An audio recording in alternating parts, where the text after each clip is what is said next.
não tá pronto para intimidade é aquele que não aprendeu a servir e a ser submisso. É isso. Então Jesus não tá procurando amigo como se tivesse carente. Ele tá promovendo para amizade aqueles que são fiéis. Let's go!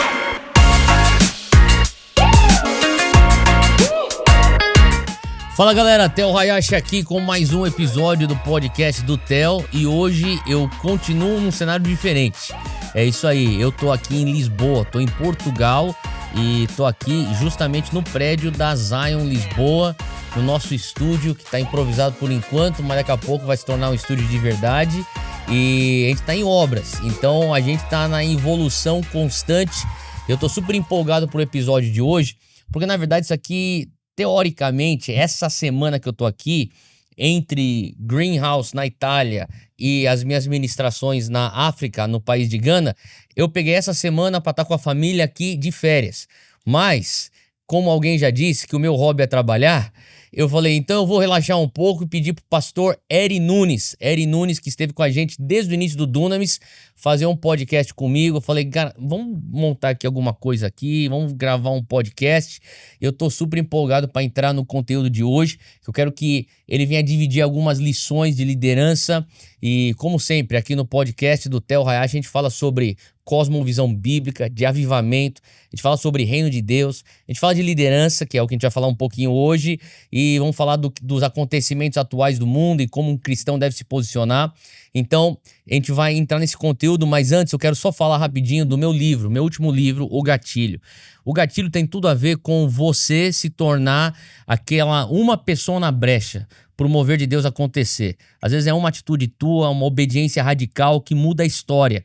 E eu quero te encorajar, você que fala, eu quero fazer a diferença, garanta aí pra você e abençoa também alguém com uma cópia do Gatilho. Clica aí no link que tá aí no teu vídeo ou no link que tá no podcast ou no áudio do teu podcast e você vai ser abençoado e abençoar outras pessoas também.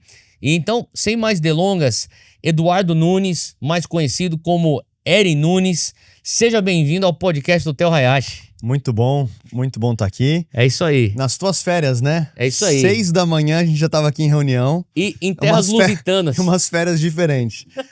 Mas é muito bom estar aqui. Mas, e por sinal, eu percebi que dessa vez, bem diferente das outras, até agora, Eri, já tô aqui faz 6 dias, 5 dias. Sim.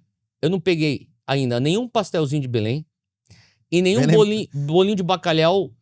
Ontem à noite, aquele bolinho de bacalhau... Não, aquele não conta. Aquele lá tava mequetrefe. Mas o bom, que normalmente a gente pega aqui, a gente ainda não pegou. A gente tem que pegar hoje, hein? A gente tem que pegar hoje. No jantar. Mas até quando você falou agora Eri, eu lembrei que na primeira vez que você me chamou de Eri, não sei se você vai lembrar. Não lembro. 2011, com Bob Hazlett. Quando ele me perguntou qual que é o seu nome... Eu parei você. Você parou e falou assim, his name is Eri. Aí eu falei, o que tá acontecendo aqui? Ele falou assim, só acredita em mim. Eu falei pra você, né? Acredita em mim. Deixa com o pai. Deixa com o pai. E aí quando o Bob Hazlett terminou de orar por mim, você falou assim, vai de Eri, porque você tem um chamado pras nações.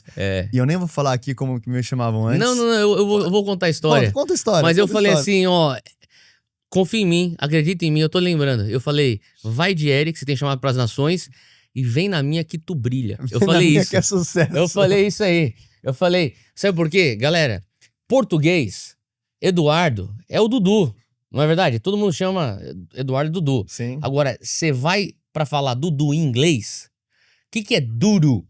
É cocô. Não dá, né, cara? Não dá pra chamar o cara Pastor Cocô. Não tem condição. Então temos que mudar. Perde toda a autoridade. O cara não ia ficar só nos países de língua portuguesa. Ele tá indo pras nações. Então eu falei, não, vamos fazer alguma coisa diferente aí, cara. Teu nome é Eduardo é Eri. E, bom, então vamos. Não, nem tive escolha. Te batizamos. Na hora ele falou, você falou, his name is Eri. E de lá até o meu envio, que foi 2020... Você, até a tua mãe e a Zoe, pastora Zoe, me chamavam de Eri. Não, porque eu cheguei e falei pra minha mãe, mãe, você deixaria alguém me chamar de cocô? De jeito nenhum.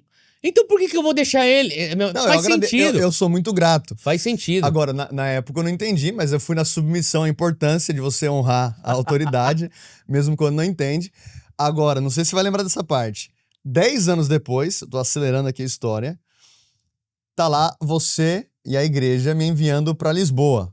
Ah, E no dia seguinte, eu recebo um áudio teu de 9 minutos. E eu tô assim, uau! Um áudio de 9 minutos. Eu acho que o pastor Teófilo ficou assim, emocionado com o envio. Ele vai estar orando, eu abençoando. fiquei emocionado. E aí, o áudio, E abençoei. o áudio era o seguinte: escuta bem, faz 9 anos que eu tô te chamando de Eri. É. Se eu chegar em Portugal e a igreja estiver te chamando de Dudu, é culpa tua. Não, eu sentei Explicando com a Kristen. 9. Não, e você mandou um áudio pra Kristen minutos depois de 7 minutos. É. Kristen, I need your help.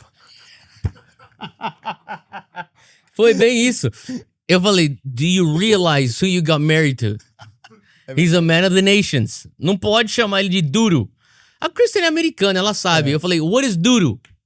Ela sabia. Ela sabia. Enfim. Então eu só queria expressar aqui o quão grato pra audiência. Quero falar que eu sou grato, meu pastor, meu pai na fé, que mudou meu nome de algo ruim pra Eric Sounds Better. Por exemplo,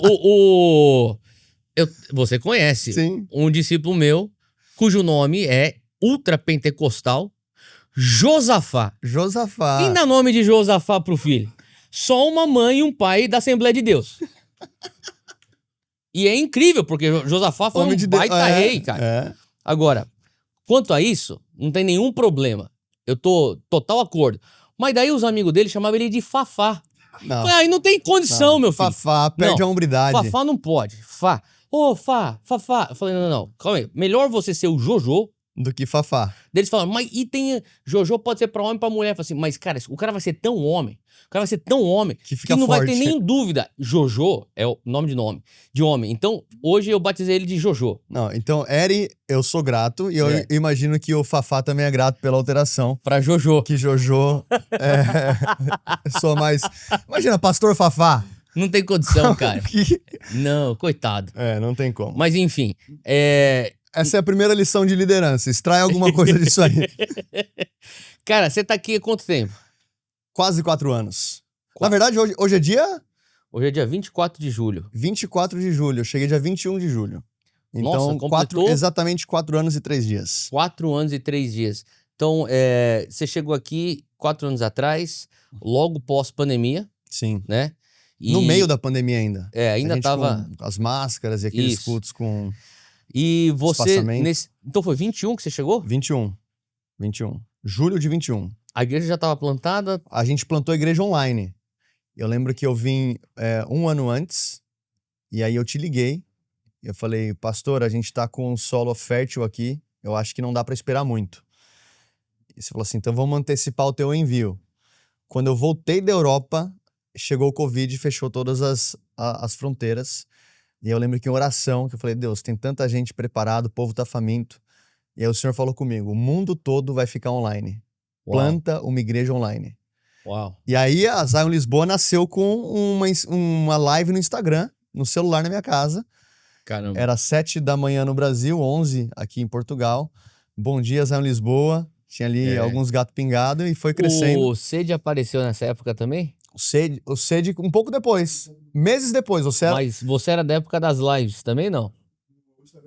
Não, Mas depois. live já no YouTube. Live do YouTube. Que da E hora. boa parte da nossa liderança tá O desde a Gonçalo época... chegou na época das lives. Chegou um pouquinho depois. Elias? Elias um pouquinho depois também. Tá. Catarina é da época Das lives. das lives. A Ana Correia. Que doido. Algumas pessoas. Muito legal. Então, esses 4 anos, vamos lá, já pra gente cair de cabeça. Quais são as lições que você daria pra alguém que fala assim, cara, eu quero plantar uma igreja? Vamos lá. O que não fazer ao plantar uma igreja? O que não fazer? Tem um menino aí que tá assistindo a gente, recém-casado, sonho no coração, paixão por Jesus, vou pra algum lugar plantar uma igreja. O que você fala pra ele? Não faça isso. Eu falaria pra não fazer o copy and paste. O que Tem seria isso? muita gente que fica familiarizado ou apaixonado com o método que deu certo. Certo. E ele muda pra uma nação, uma cidade diferente. E ele quer reproduzir exatamente aquilo que ele viveu na estação passada. Ou aquilo que aparentemente pra ele deu certo. Uhum. Então é uma tentação que todos nós temos. E acho que o desafio para quem está plantando igreja é manter a essência, manter os valores, manter a missão, mas entender que cada cidade, cada país vai ter um clamor diferente, uma batalha espiritual diferente. Então, um contexto próprio, diferente. Então, a batalha espiritual aqui em Portugal que a gente enfrentou é muito forte. O pessoal fica pensando, mas será que é mesmo?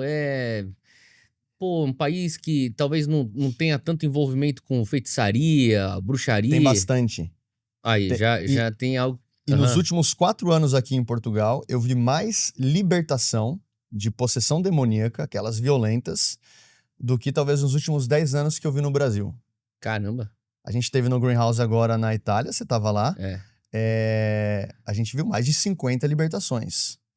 E não eram casos assim tranquilos. Então, não era. O povo acha que, vou pra Europa, o pessoal mais frio. E a coisa interessante que eram muitos deles de países da Europa, eu diria assim, o lado mais norte da Europa. Sim. Não tanto do sul, como Portugal, Espanha e Itália, são do norte da Europa. Do norte da Europa. Que normalmente nós pensaríamos que são países cristãos protestantes, por serem países onde aconteceu a reforma protestante. Eu acho que o gap, ou o distanciamento do movimento carismático pentecostal que esses países tiveram nos últimos anos abre espaço para possessões e batalhas espirituais, aquilo que eles estão vivendo hoje. Então, a gente estava falando do que foi escrito na Alemanha no começo do século passado, onde o Conselho das Igrejas, eles escreveram... O Pacto de Berlim. Pacto de Berlim. Que era Isso é muito louco, cara. Basicamente, refutando ou se posicionando contra o mover do Espírito. As igrejas em Berlim, se você quiser dar um Google nessa história, ela é triste, mas ela faz parte da história da igreja. E eu conversei já com pastores, o Jean-Luc contou pra gente, ele é suíço, né? Mas a filha dele é casado com um alemão que pastoreia talvez a maior igreja da Alemanha. Talvez tá entre as 5 maiores da Europa. E não só o próprio Marcus Ventz me contou, mas também o Fitzgerald me contou essa história, outros alemães também contaram essa história, de que a dificuldade de ver o mover do Espírito na Alemanha tinha a ver com, se não me engano, 1925, que foi, ou 1920 alguma coisa, os evangélicos, líderes evangélicos se reuniram e diante de um movimento que aconteceu de renovação carismática, eles ficaram tão escandalizados com as manifestações, eles escreveram um documento e diversas denominações assinaram o documento, basicamente rejeitando manifestações do Espírito Santo e o mover do Espírito Santo. E logo depois, isso aqui não são minhas palavras, são os pastores da Alemanha que nos contaram isso. Logo depois de assinar esse Pacto de Berlim, que foi firmado lá na cidade de Berlim, começa a ascensão do partido nazista na figura de Hitler, né? E tem todo esse passado triste que acontece não só na nação da Alemanha, mas na história da humanidade. Então, você vê as consequências de você extinguir o Espírito Santo, né? De você entristecer o Espírito Santo. Mas você estava falando aqui sobre muitos lugares que fizeram justamente isso, empurraram para fora o mover do Espírito Santo, e hoje você está vendo uma batalha espiritual aqui na Europa, que foi o berço do protestantismo. Eu acho que quem vem para cá, por exemplo, tem que vir preparado para a batalha espiritual. Porque não pode vir apenas com um discurso eloquente, uma apologética boa, um sermão bonito. Se não tiver... Uma fórmula de igreja... Uma fórmula... faz isso, faz aquilo, essa conferência, esse telão aqui. Tela LED. Essa música dá certo. Se não tiver azeite, né, o que a palavra diz, a unção quebra o jugo. É isso. Se não carregar a unção que cura o enfermo, que liberta o cativo, que abre os olhos do cego, espiritualmente falando, aquilo lá não vai funcionar. Então, para você diria que a lição cara, procure aí o plano que Deus vai te dar, uma estratégia única. E be anointed. O cara tem que buscar unção. Tem uma frase de John D. Lake, até para quem estiver assistindo, acho que é interessante anotar essa frase, que é uma frase que, assim, Deus me inspirou muito enquanto eu estudava a vida dele. Ele dizia o seguinte: com uma mão eu toco o trono, e com a outra mão eu toco o enfermo. E a mão que toca o enfermo, ela é totalmente dependente da mão que toca o trono de Deus. Muito forte isso. Então, enquanto ele ia em missões, e para quem não sabe quem é John D. Lake, foi um grande avivalista que Deus usou, especialmente no ministério de cura. é um americano que fez muito trabalho na África do Sul Sim. também. E, assim, relatos até médicos computados de curas. E não é só cura, né? Eram sinais Maravilhas. e Eram milagres. Maravilhas. Ele tem uma experiência com Deus que ele cai debaixo da unção do Senhor. E ele falava assim: ondas da santa glória passavam sobre mim. Uau. E no final daquele ano, eu era o homem mais faminto por Deus que já existiu. Isso é uma afirmação, uma né? afirmação forte. Mas para ele acreditar nisso, eu acho que eu valorizo a fome que ele carregava. E ele falava assim: com uma mão eu toco o trono e a outra eu toco o enfermo. Então, eu creio que enquanto plantamos igrejas, o pastor, a liderança, quem é enviado, tem que estar conectado com o trono de Deus, com a presença de Deus. E não só ficar nesse lugar da presença, tem que tocar o enfermo, tem que ser relevante na sociedade. Sim. Eu acho que a tensão que a gente encontra em Mateus 17, por exemplo. Quando Jesus ele sobe o monte da transfiguração, Pedro acha aquilo lindo, quer fazer 3 tendas para Jesus, para Elias e para Moisés. O próprio Deus fala: esse é meu filho amado, ele ouvi. E aí quando Jesus desce, tem um pai desesperado porque o filho precisava de libertação. Uau. Então, no alto da montanha, a gente recebe unção e tem que descer para dar vazão àquilo que Deus tem liberado. Entrada e saída. Entrada e saída. Então, eu acho que enquanto plantamos igrejas, pegar a tua fórmula espiritual com o Senhor, em vez de um copy and paste, um copiar e colar. Buscar unção do alto. E aí as estratégias vão seguir, né? Então, o Michael Brodor sempre lembrava a gente, né? Ele falava que água parada atrai doença. É dengue, né? Dengue vem com água parada, muita doença, muito parasita acontece com as águas paradas. A gente precisa dar esse fluir. Se tem entrada, tem que ter vazão, senão vai ficar uma poça. Inclusive, você pregou sobre isso agora no Greenhouse, sobre a multiplicação do azeite. É isso. O momento que não existiam mais vasilhas vazias, o azeite ele para de fluir. Então a unção ela tem um propósito. Né? Não tem razão para um fluir do azeite se não tiver um destino, né? E você começou então aqui há 4 anos atrás, você trouxe Kristen, Hadassah não era nem nascida ainda? Não, a Kristen veio grávida. Da Hadassah. E só tinha o primeiro filho, o Joshua, e ainda viriam o terceiro filho.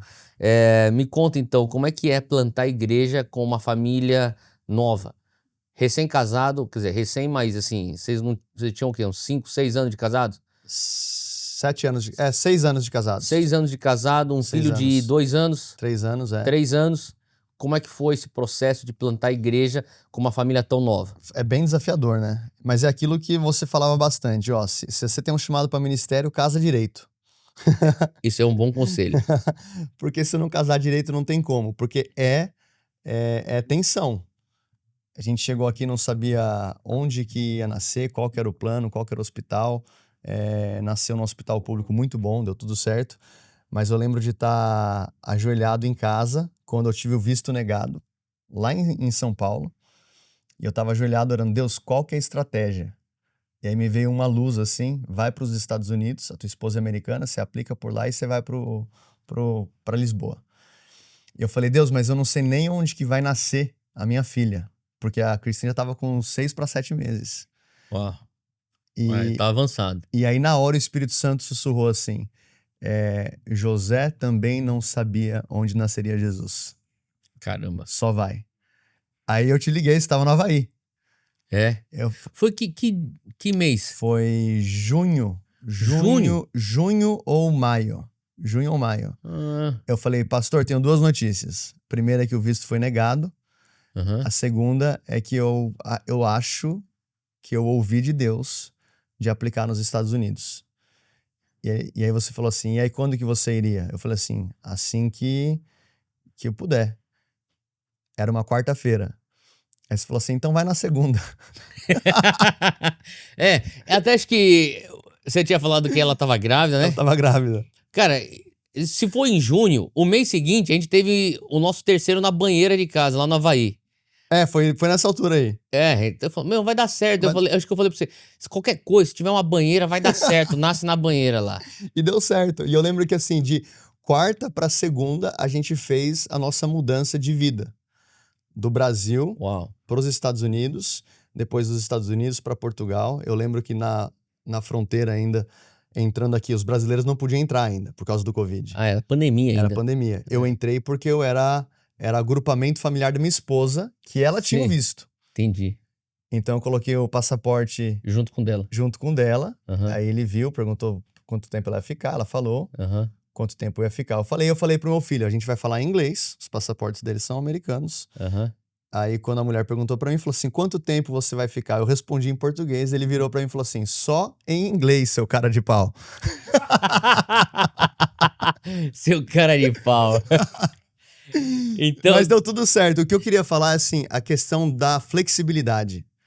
Se não tiver flexibilidade, não consegue. é, A pessoa tem a vida tão programada que o Espírito Santo vai falar assim, cara, não tem nem onde eu intervir. é isso. É Você isso. não tem abertura pra mudar de país. É Você isso. não tem abertura pra mudar de empresa. Você não tem abertura pra sair dessa universidade e aplicar para um curso nos Estados Unidos. Uhum, Você não tem abertura pra começar um novo idioma. Você não tem flexibilidade pra terminar com essa mulher aí que eu já falei pra você que não tem que seguir. E a pessoa tem a vida tão programada que o Espírito Santo vai falar assim, então tá bom, faz aí a tua vontade. Roda aí no teu roteiro. Roda no teu roteiro. Então, É isso aí. acho que a questão desses 4 anos que eu vi muito foi a flexibilidade.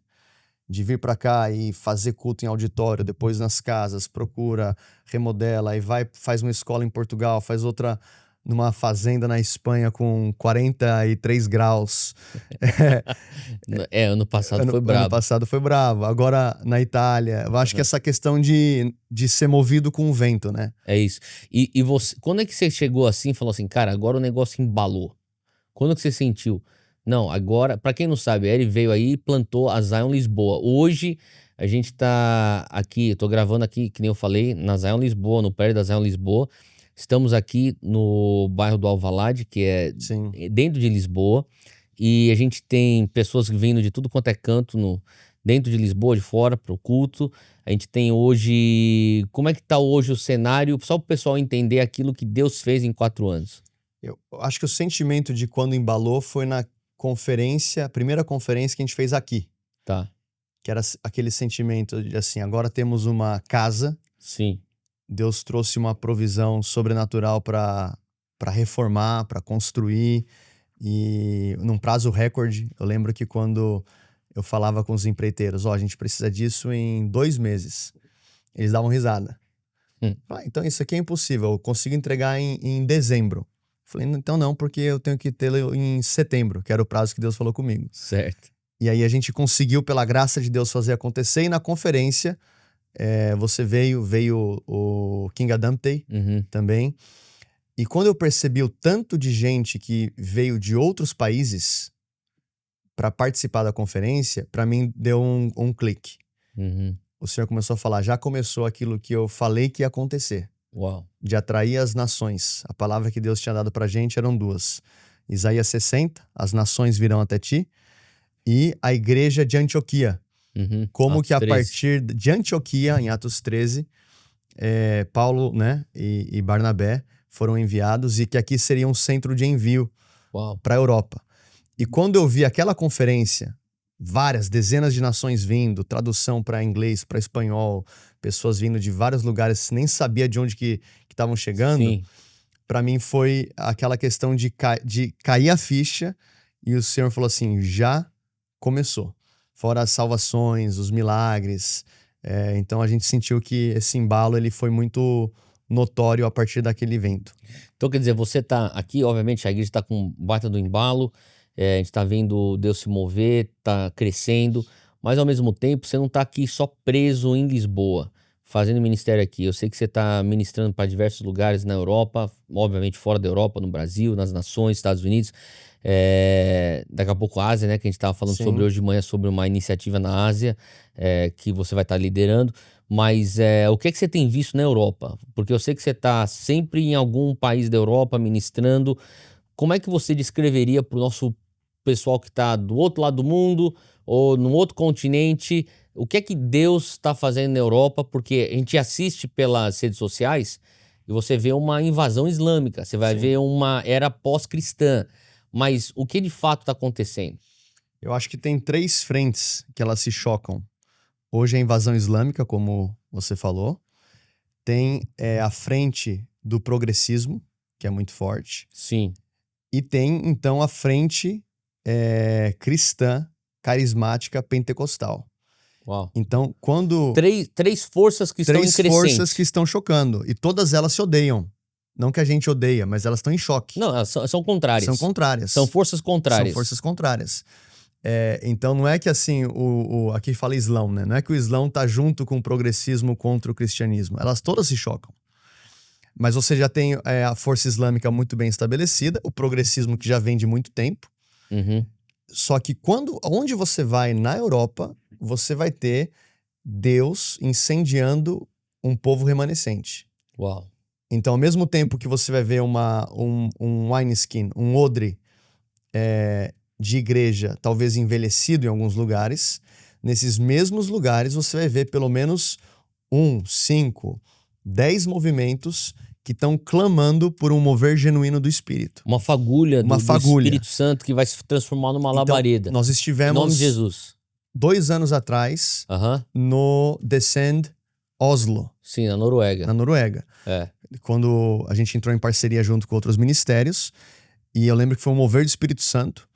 Aquele foi o maior ajuntamento cristão na Noruega desde a ida de Billy Graham.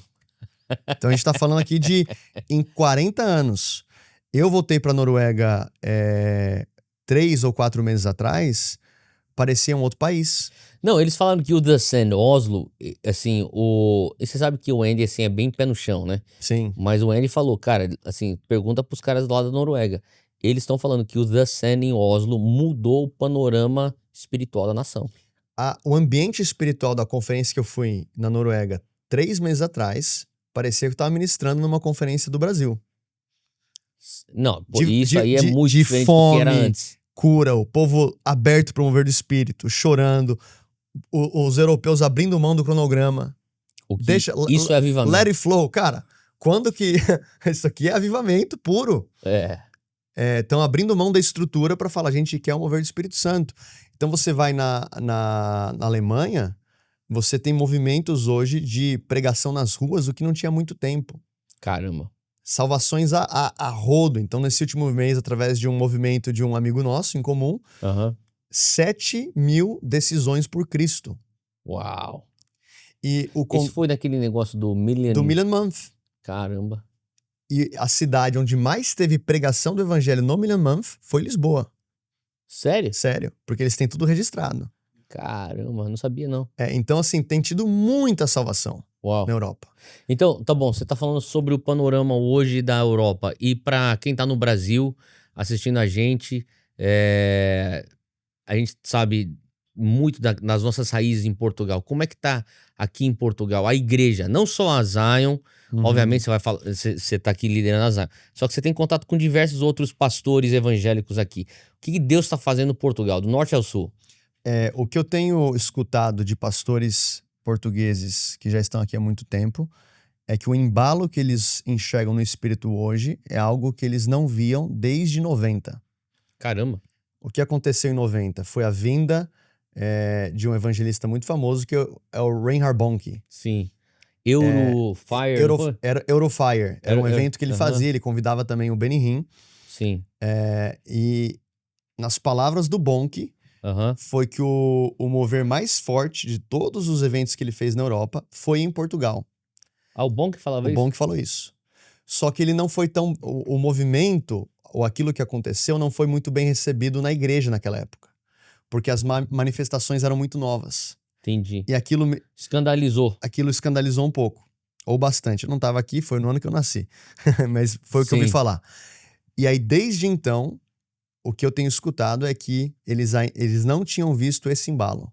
Caramba. Que tem sido, assim, geral em muitas comunidades, muita fome pela presença de Deus.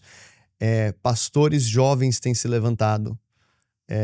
E também um crescimento por muita imigração, né? Então a gente tem hoje pessoas vindo do Brasil, da África, de várias outras localidades para Portugal. E isso também afeta o recorte na igreja. Sim.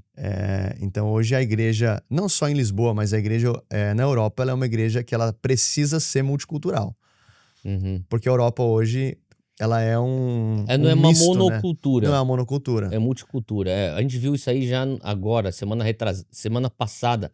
A gente tava lá na Itália rodando o Greenhouse versão Europa, né? E eu tava, antes disso, tava na Farm, Sim. na Dunamis Farm, rodando a versão do Brasil. E a gente viu Deus fazer. Bom, enfim, em todas elas a gente viu muitas nações. Mas a gente viu isso de uma maneira muito, eu diria, única e muito específica aqui na Itália, a questão do multiculturalismo. Sim. Não é porque o cara é alemão que ele tem uma fisionomia Sim. estereotipizada de um alemão, assim, da mesma coisa um francês, assim, você vê assim um melting pot, que nem a gente fala, né? É um Uma lugar onde... miscigenação. Exatamente. E eu queria até aproveitar para levantar a bola, pra você falar um pouquinho sobre o que a gente viu lá na Itália. Sim. Que Deus fez lá na Itália, o que a gente viu, e uma coisa muito legal que a gente viu a igreja italiana abraçando bastante essa vez. Demais. Então, acho que é algo para ser celebrado, até para a audiência que está no Brasil, porque há muito tempo se fala, né, que o Brasil será e é um celeiro de missões, de missionários. Hoje é a segunda maior força, né? Depois dos Estados Missionária Unidos. depois dos Estados Unidos. Passou, se não me engano, a Coreia do Sul. Era a terceira força, era Estados Unidos, Coreia do Sul, Brasil. Hoje o Brasil passou a Coreia do Sul. Sim. E nessa escola agora na Itália, de um movimento que não é brasileiro, Dunamis, ele, apesar da sede ser no Brasil, é um movimento global. A gente teve pela primeira vez 51 nações. Então... 51 nações representadas na escola de 2 semanas. De 2 semanas. O que pra gente é um recorde. Até então eram 20... Até porque quantas nações existem no mundo? 176, 170 então, e quer tal. dizer, você tá falando assim, quase 1/3 das nações do mundo estavam representadas lá. Que incrível. E línguas diferentes, culturas diferentes, famílias diferentes, históricos diferentes, reunidas numa ilha. A gente fez, pra quem não sabe, a gente rodou nossa escola na Sicília, lá perto de Palermo, e... uma ilha no meio do Mediterrâneo. O povo tinha que voar pra Roma ou pra Milão, voar pra... Nápoles. Não era a localização mais fácil. E aí você ter 51 nações representadas, recebendo de Deus através de um movimento que nasceu no Brasil, eu acho que é algo que a gente tem que comemorar como brasileiro. Foi incrível. Teve uma menina que me parou e falou, pastor, você ora comigo e tal? Ela era do Camboja. Uau. Do Camboja, eu fiquei pensando, cara, olha eu... aqui, brasileiro, orando uma menina da Camboja, na Itália, na Sicília. Só Deus, só o Espírito Santo para fazer uma coisa dessa. E o pessoal do Haiti, o pessoal da Noruega, Japão, Coreia, Índia, Rússia. Teve um cara veio da Rússia. Então, assim, você tem uma unidade que só Jesus pode fazer isso. Então, a gente percebe que tá na agenda do reino de Deus, até porque não tem estratégia que a gente poderia ter feito para falar assim, uau, isso aqui, se a gente aplicar, vamos atrair 50 nações. Exato. Foi uma coisa muito orgânica. Então a gente tem visto, apesar de existir sim um odre antigo, tem algo fresco que o Senhor está fazendo. Muito bom. E quando a gente se abre para aquilo, o Senhor começa a atrair, pessoa faminta atrai pessoas famintas. Isso é muito bom. E tinha um clima, uma atmosfera lá de muita fome, de derramar do Espírito Santo. Foi uma coisa muito marcante. Milagres, né? Então, muito milagres. Cistos desaparecendo. Pernas crescendo. Não teve... Surdo ouvindo. Foi incrível. Milagres, assim, extraordinários. Muito bom. Eri, pra gente já chegar aqui meio que no final, líderes jovens que estão nos assistindo, qual que é um dos conselhos ou qual que seria um conceito que você tem ultimamente, assim, digerido de liderança, que você tem pensado, não sei você, mas quando eu fico pensando em coisas novas que eu tô aprendendo de liderança, e eu sempre tô aprendendo porque eu quero ser sempre um eterno aprendiz, eu fico pensando, cara, isso aqui é incrível, mas eu faço esse exercício. Mano, se eu soubesse isso aqui 10 anos atrás, sim, como seria diferente? Quais são algumas coisas que você tem pensado? Cara, isso aqui é incrível, mas se eu soubesse isso aqui 10 anos atrás... Eu acho que o reconhecimento e a submissão à autoridade. Eu tenho meditado bastante sobre isso. Que é uma coisa bem anti-jovem, né? Anti-jovem. Porque o jovem recebe algo de Deus e aí ele acha que ele tá com a palavra final e só ele escuta de Deus. E aquilo que Deus falou para mim vai acontecer independente do contexto da igreja local ou do meu pastor, da minha autoridade. Então, eu estava até falando hoje sobre isso. Tem uma situação onde a pessoa ela foi enviada para missões, ela simplesmente não quer voltar, que ela quer ficar. O que eu admiro a paixão Ela foi pra Ásia. A pessoa tá apaixonada por missões, pelo povo, por Jesus, ela quer Sim. cumprir o ID. E eu acho que isso tem que ser valorizado. Sim. A gente não quer... Apagar isso. Exatamente. Agora, quando você entende que Deus enviou Jesus, texto áureo da Bíblia, Deus amou o mundo de tal maneira que deu o seu único filho para que todo aquele que nele crê não pereça, mas tenha vida eterna. Então, não foi Jesus que se enviou. Exato. Deus enviou Jesus. Jesus, antes de ir ao Pai, ele fala assim, espera aí, eu rogarei ao Pai e ele vos dará outro Consolador. Então, o Espírito Santo, ele espera Jesus orar ao Pai para que o Pai dê outro Consolador. Aí você vê os discípulos esperando em Jerusalém até serem revestidos do poder do alto. E Jesus já tinha ascendido aos céus no mover do cenáculo. Exato. Então você podia ter ali uma êxtase, uma ansiedade de, cara, agora vamos. Não, eles estão lá debaixo da palavra. Você vai em Atos 13. Paulo foi enviado pela igreja de Antioquia. Ele não foi auto-enviado. Exato. Eles estavam em oração, adoração, jejum. O Espírito Santo falou, separa para mim. É interessante esse texto, que o Espírito Santo fala, separa para mim, Paulo e Barnabé. E então, a igreja impõe as mãos e a igreja envia. A igreja ouviu do Espírito, a igreja enviou. Então, a gente vê uma ordem no reino que ela funciona com submissão. Sim. E muitas vezes, quando nós recebemos algo de Deus como jovens, a gente tem uma urgência de fazer e às vezes a gente atropela um princípio que é importante, ou muito importante, de termos os nossos mentores, pais na fé, pastores na mesma página. E aqui existe uma confusão que ela acontece muito. Eu vou dar aqui o nosso exemplo. Eu tenho você como o meu pastor desde 14 anos atrás, quase. Eu tenho você também como o meu pai na fé. Sim. Que me discipulou e me discipula e me corrige até hoje. Só que nessa construção, eu também tenho você como um amigo. Sim. De, vamos assistir um futebol, vamos jantar e não falar de coisas da igreja, necessariamente. E eu também tenho você como chefe. Então, quando você me cobra por estar atrasado, não é um amigo cobrando. Sim. E aí, brother, cadê você? É um chefe. E eu teria essa cobrança se eu trabalhasse numa multinacional. Quando você trabalhava lá naquele escritório de advocacia? Eu tinha essa cobrança. No TRF, no tribunal, tinha essa cobrança. Então, eu acho que uma das dificuldades da geração jovem é conseguir separar as funções, os diferentes chapéus ali.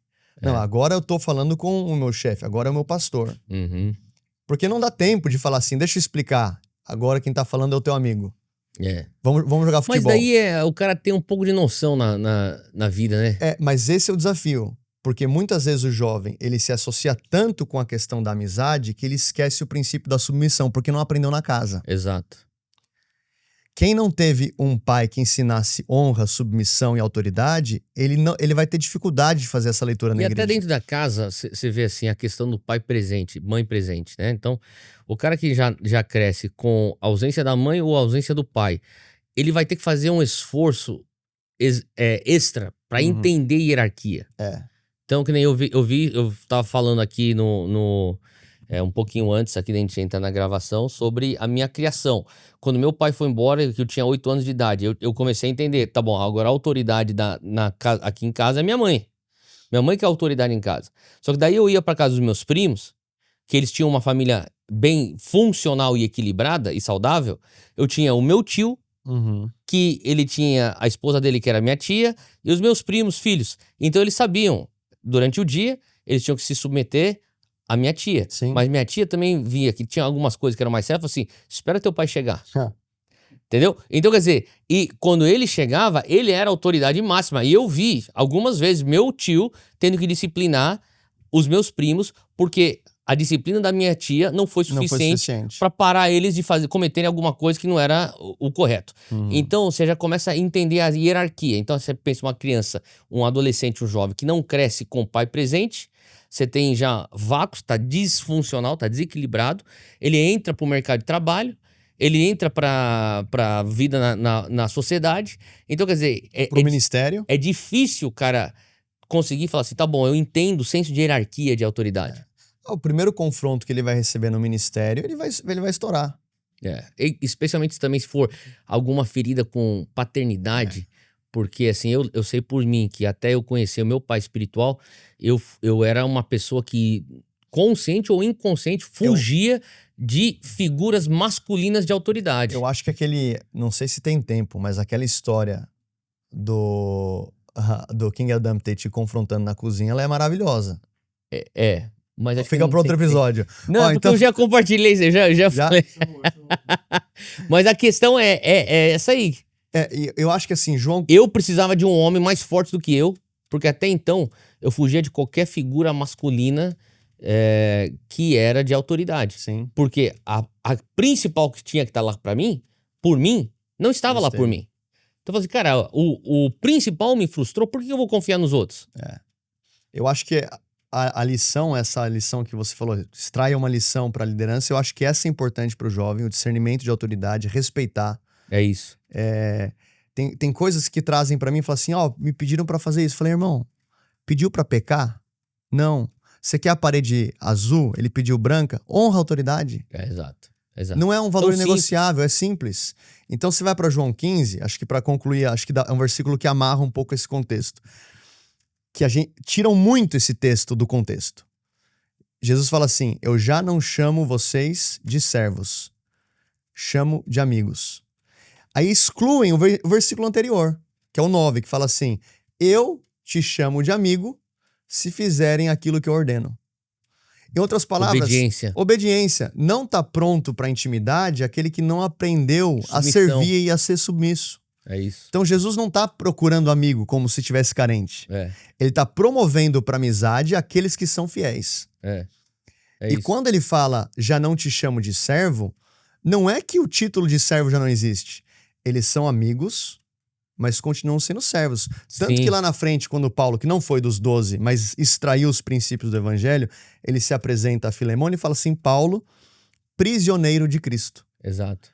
Então, essa questão do serviço, ela nunca vai deixar de ser parte da nossa vida como cristãos e discípulos e líderes. Submissão, um coração ensinável, você está falando aí disso. Reconhecimento da autoridade. Eu acho que tá plugado dentro de uma igreja local. Até porque a gente faz parte de um movimento e tem um valor, o movimento tem seu valor, tem uma flexibilidade que talvez uma igreja local não tenha talvez a velocidade que talvez uma igreja local não tenha, mas a importância das pessoas que estão envolvidas com o movimento, inclusive Dunamis, entenderem a necessidade de você estar aliançado a uma igreja local, aliançado a um pastor, uma pastora, a necessidade de você estar aliançado a um rebanho, que é isso que vai garantir frutos e frutos que venham permanecer. Não é só frutificar que nem um vapor que um dia tá aqui, outro dia vai embora, mas é uma coisa que vai permanecer. Então, incrível essa conversa, você dividir um pouquinho da tua experiência aqui na Europa, em Portugal, esses anos, as suas viagens. A gente poderia ficar aqui batendo papo aqui para mais de 1 hora, 2 horas, 3 horas, a gente tem muita história para contar, mas por questão de tempo, se você puder, Eri, só libera aqui uma palavra de encorajamento, uma oração, algo pra galera que tá escutando a gente, que tá assistindo a gente. Boa, vou orar então aqui por vocês. Senhor Deus, eu quero te agradecer por esse momento e eu oro agora por cada um que está escutando esse podcast agora. Eu oro para que a presença do Teu Espírito Santo venha invadir cada casa, cada carro, até mesmo aqueles que estão viajando agora. E, Senhor Deus, a Tua palavra diz que as minhas ovelhas ouvem a minha voz. Eu oro por uma clareza sobrenatural vindo sobre cada um para saber os próximos passos. Nós oramos agora por fé que rompe com o medo, e aumenta esperança. Eu vejo mesmo agora o Senhor aumentando esperanças em corações, fé para os próximos passos. Deus, eu oro também por aqueles que têm o coração missionário e o coração para a plantação de igreja. Queima, Senhor, em cada coração urgência para a pregação do evangelho. Aqueles que estão escutando, que já têm a palavra, Amém. já sabem o que fazer. Amém. Deus, que esse podcast hoje venha tirá-los da zona de conforto. Abençoa cada um aqui e cada família representada. Em nome de Jesus. Amém. Amém, amém. Muito obrigado, Eri. É isso aí, galera. Fica aqui mais um episódio do podcast Theo Hayashi. Eu sou Theo Hayashi. Toda segunda-feira, episódios fresquinhos. Fiquem ligados. Se ainda não tem assinado o nosso canal, assina aí, dá um subscribe. E a gente se vê segunda-feira que vem. Let's go!